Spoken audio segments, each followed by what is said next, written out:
సమయం అర్ధరాత్రి 2 గంటలు. మొత్తం చీకటి.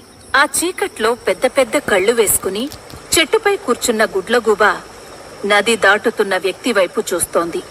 రమణ ఆంధ్ర మరియు తెలంగాణ ప్రాంత సరిహద్దుల్లో ఉన్న కృష్ణా నదిని దాటుతున్నాడు.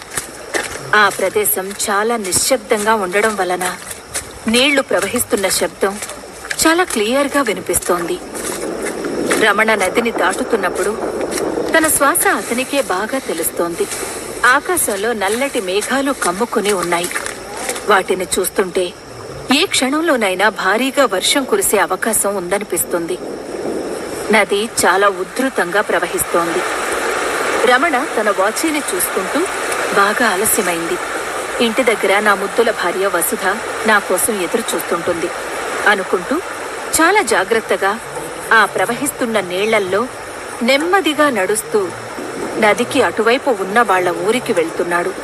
ఒక చేతిలో మొబైల్, మరొక చేతిలో సైకిల్తో నడవడం కొద్దిగా కష్టంగా ఉన్నా మొబైల్ టార్చ్ లైట్ వెలుగులో రమణ నదిని మెల్లగా దాటుతున్నాడు.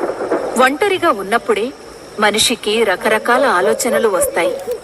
పైగా